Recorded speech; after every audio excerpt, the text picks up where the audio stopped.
Hello. आज हम electromagnetic induction की गहराई में उतर रहे हैं।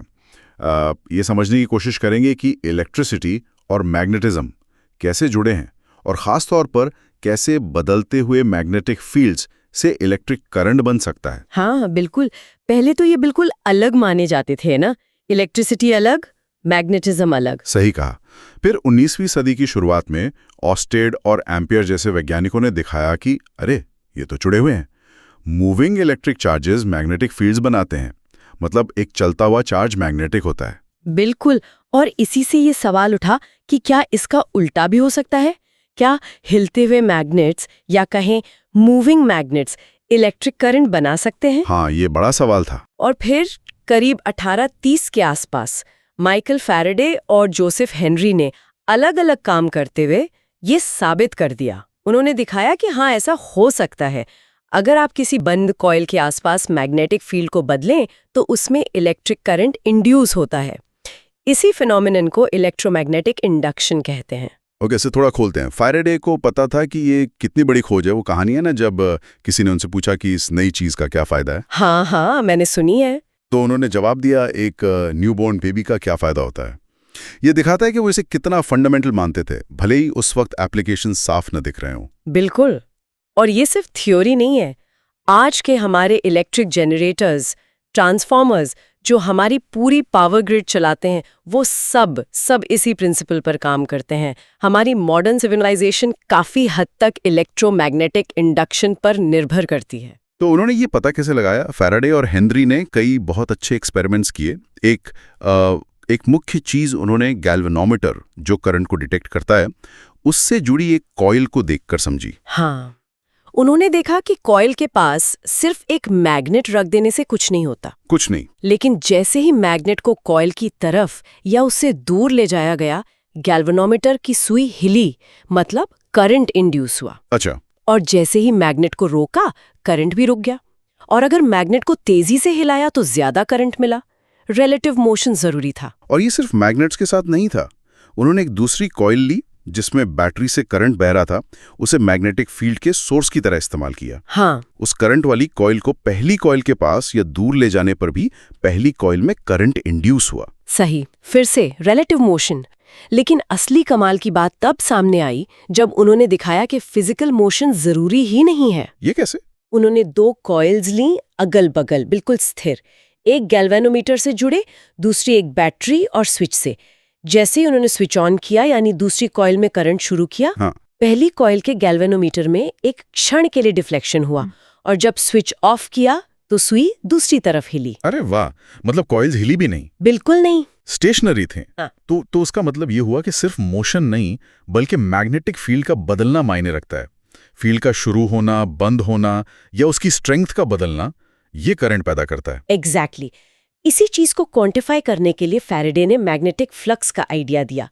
आसान भाषा में कहें तो ये मेजर करता है कि किसी दिए गए एरिया से कितनी मैग्नेटिक फील्ड लाइंस गुजर रही हैं। ठीक है। अगर आप इस फ्लक्स को बदलते हैं, चाहे फील्ड की स्ट्रेंथ बदलकर या एरिया बदलकर या उनके बीच का एंगल बदलकर, तो आप एक वोल्टेज, जिसे इलेक्ट्रोमोटिव फोर्स या ईएमएफ कहते हैं, इंड्यूस करते हैं।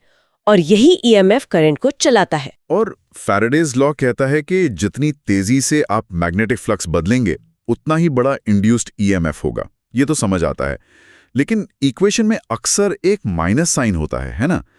EMF equals to -d∅b/dt। वो क्यों? हाँ, वो बहुत जरूरी है। वहां लेंज़ लॉ आता है।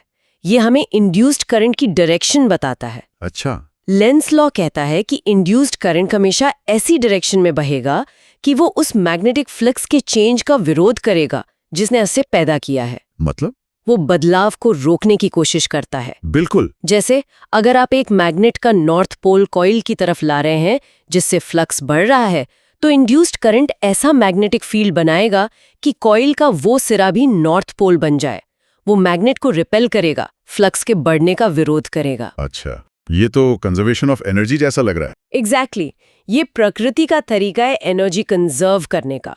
सोचिए, अगर इंड्यूस्ड करंट बदलाव की मदद करता तो बिना एनर्जी लगाए ही करंट बढ़ता जाता, मैग्नेट तेज होता जाता, एनर्जी कहीं से भी पैदा हो जाती, जो इम्पॉसिबल है। ठीक है। तो फील्ड बदलने से ईएमएफ इंड्यूस होता है, लेकिन तार को फील्ड में चलाने से? हाँ, वो भी काम करता है।